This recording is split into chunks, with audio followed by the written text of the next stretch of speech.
आज नवरात्र का दूसरा दिन है। दधाना कर पद्माभ्याम मक्षमाला कमंडलू देवी प्रसीदतु मयि ब्रह्मचारिण्य नुत्तमा। माँ दुर्गा की 9 शक्तियों में से दूसरा स्वरूप ब्रह्मचारिणी का है। यहाँ ब्रह्म शब्द का अर्थ तपस्या से है। ब्रह्मचारिणी का अर्थ हुआ तप की चारिणी, तप का आचरण करने वाली। ब्रह्मचारिणी देवी का स्वरूप पूर्ण ज्योतिर्मय एवं अत्यंत भव्य है। इनके बाएं हाथ में कमंडल और दाएं हाथ में जप की माला रहती है। माँ दुर्गा का यह दूसरा स्वरूप भक्तों और सिद्धों को अनंत फल प्रदान करने वाला है। इनकी उपासना से मनुष्य में तप, त्याग, वैराग्य, सदाचार, संयम की वृद्धि होती है। दुर्गा पूजा के दूसरे दिन की इन्हीं की उपासना की जाती है। इस दिन साधक का मन स्वाधिष्ठान चक्र में स्थित होता है। इस चक्र में अव्यवस्थित मन वाला योगी उनकी कृपा और भक्ति प्राप्त करता है। दुर्गा सप्तशती का दूसरा अध्याय में देवी जी का प्रादुर्भाव व महिषासुर की सेना का वध बताया गया है। ऋषि बोले, प्राचीन काल में देवताओं और राक्षसों में 100 वर्ष तक युद्ध चलता रहा। उस समय राक्षसों के स्वामी महिषासुर और देवताओं के स्वामी इंद्र थे। इस युद्ध में देवताओं की सेना महाबली राक्षसों से पराजित हो गई। सब देवताओं पर विजय प्राप्त कर महिषासुर स्वयं इंद्र बन बैठा। पराजित होने पर देवता ब्रह्मा जी के नेतृत्व में भगवान विष्णु और भगवान शंकर की शरण में गए। उन्होंने उनको अपनी पराजय तथा महिषासुर के बल और प्रताप का संपूर्ण विवरण सुनाया। महिषासुर ने सूर्य, इंद्र, अग्नि, वायु, चंद्रमा, यम, वरुण तथा अन्य देवताओं के सभी अधिकार छीन लिए हैं। वह स्वयं ही सबका अधिपति बन गया है। उसने सभी देवताओं को स्वर्ग से निकाल दिया। महिषासुर महान दुरात्मा है। सभी देवता पृथ्वी पर मनुष्यों की भांति विचरते हैं। अब हम आपकी शरण में आए हैं। इसके वध का आप कोई उपाय कीजिए। देवताओं की दीनवाणी सुनकर भगवान विष्णु और भगवान शिव अत्यधिक क्रोध से भर गए। उनकी भ्रुकुटी तन गई और आंखें लाल हो गई। उसी समय ब्रह्मा, विष्णु और शिव के मुंह से पूर्ण क्रोध के कारण एक महान तेज प्रकट हुआ। इस प्रकार अन्य सभी देवताओं के शरीर से भी बड़ा भारी तेज निकला। वह सब तेज मिलकर एकाकार हो गया। महान तेज का एक पुंज जाज्वल्यमान पर्वत सा जान पड़ा। देवताओं ने देखा उसकी ज्वालाएं संपूर्ण दिशाओं में व्याप्त हो रही हैं। वह तेज पुंज सभी देवताओं के शरीर से प्रकट होने के कारण उसकी तुलना किसी से नहीं की जा सकती थी। एकत्र होने पर वह पुंज एक नारी के रूप में परिणत हो गया और उसके प्रकाश से तीनों लोक भर गए। भगवान शंकर के तेज से उस देवी का मुख प्रकट हुआ।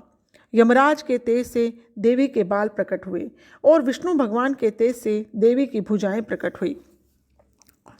चंद्रमा के तेज से देवी के दोनों स्तन, इंद्र के तेज से उनका कटी प्रदेश, वरुण के तेज से देवी की जंघा एवं उरुस्थल, पृथ्वी के तेज से नितंबों का निर्माण हुआ।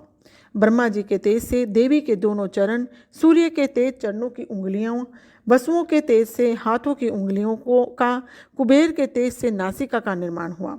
प्रजापति के तेज से दांतों का, अग्नि के तेज से 3 नेत्रों का निर्माण हुआ। संध्याओं के तेज से दोनों बाहों का, वायु के तेज से दोनों कानों का निर्माण हुआ। इस प्रकार दूसरे देवताओं के तेज से कल्याणकारी देवी का प्रादुर्भाव हुआ। समस्त देवताओं के तेज पुंज से प्रकट हुई देवी को देखकर महिषासुर से पीड़ित सभी देवताओं की प्रसन्नता का ठिकाना न रहा। भगवान शिव ने अपने त्रिशूलों में से एक त्रिशूल देवी को दिया। भगवान विष्णु ने अपने चक्र में से एक चक्र देवी को प्रदान किया। वरुण ने शंख, अग्नि ने शक्ति, पवन ने धनुष और बाणों से भरा तरकश देवी को प्रदान किया। इस प्रकार इंद्र ने अपने वज्र में से एक वज्र और ऐरावत हाथी से उतार कर एक घंटा देवी को प्रदान किया। यमराज ने काल दंड से दंड, वरुण ने पाश, प्रजापति ने स्फटिक की माला और ब्रह्मा जी ने कमंडल से कमंडल प्रदान किया। सूर्य भगवान ने देवी के समस्त रोमकूपों में अपनी किरणों का तेज भर दिया। काल ने उन्हें चमकती हुई ढाल और तलवार प्रदान की।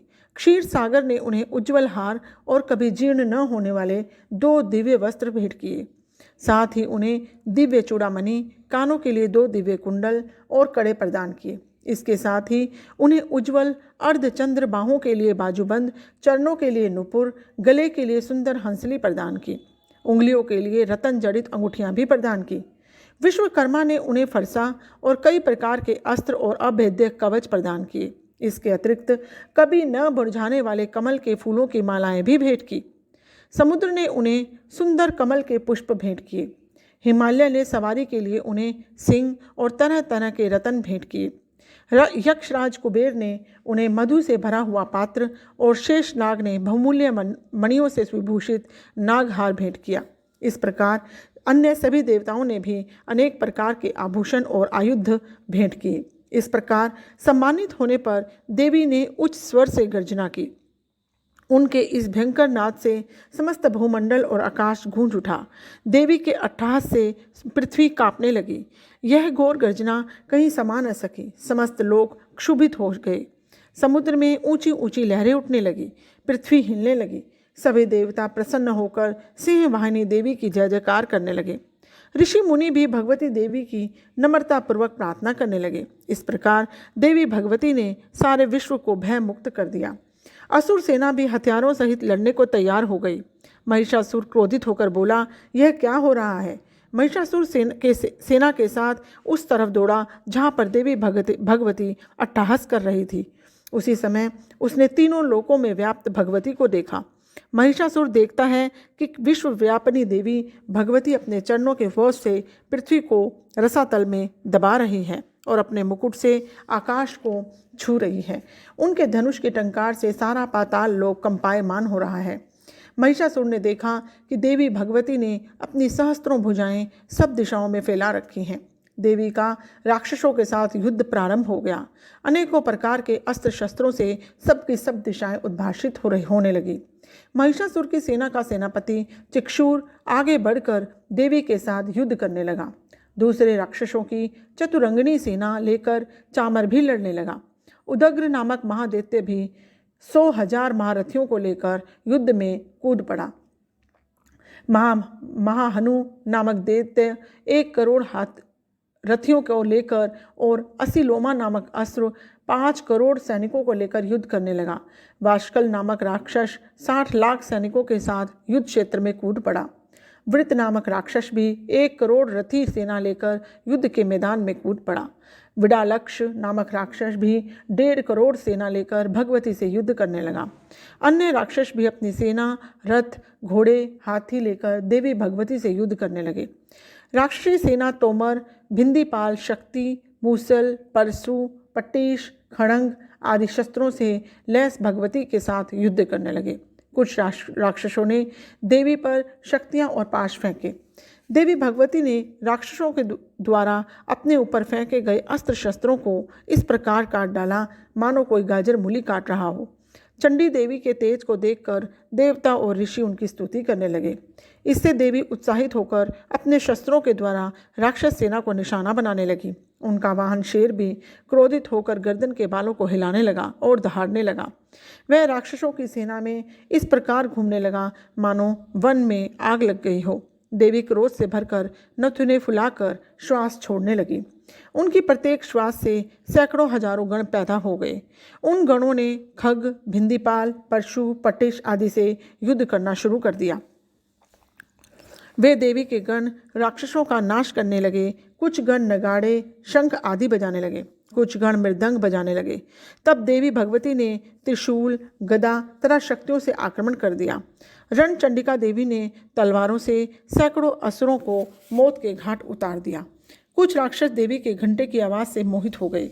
बहुत से राक्षसों को देवी ने अपने पाश में बांधकर पृथ्वी पर घसीट कर मार डाला। देवी भगवती ने बहुत से राक्षसों को अपनी गदा और मूसल की मार से घायल कर दिया। कितने ही राक्षसों के हृदय शूल से फट गए। कितने ही राक्षसों को बाणों की वर्षा कर देवी ने मौत के घाट उतार दिया। कितने ही राक्षसों की भुजाएं कट गई। अनेकों राक्षसों की गर्दनें शरीर से अलग हो गई। देवी ने कुछ राक्षसों के शरीर के 2 टुकड़े कर दिए और कुछ राक्षस जंगा कट जाने से धाराशायी हो गए। कुछ दैत्यों की एक भुजा, एक आंख और एक टांग काटकर देवी ने उन्हें 2 हिस्सों में बांट दिया। अनेकों राक्षसों के मस्तक कटकर पृथ्वी पर गिरने लगे। राक्षसों के सिर विहीन धड़, हाथों में तलवार, शक्तियाँ और सृष्टि आदि शस्त्र लेकर घूम रहे थे। कुछ असुर देवी को ठहर जा कहकर पुकार रहे थे। युद्ध का मैदान रथी, हाथी, घोड़े एवं राक्षसों की लाशों से पटा पड़ा था। वहाँ पर आना जाना कठिन था। युद्ध के मैदान में इतना रक्त बह रहा था कि मानो रक्त की नदी बह रही हो। देवी चंडी ने असुर सेना का इस प्रकार संहार कर दिया मानो तिनके और लकड़ी के ढेर में आग लगा दी गई हो। चंडी के गणों ने उन राक्षसों के साथ ऐसा युद्ध किया कि देवता प्रसन्न होकर आकाश से फूलों की वर्षा करने लगे। देवी का वाहन सिंह भी भयंकर आवाज करता हुआ अपने बालों को हिलाता हुआ घूम रहा था। जय माता दी।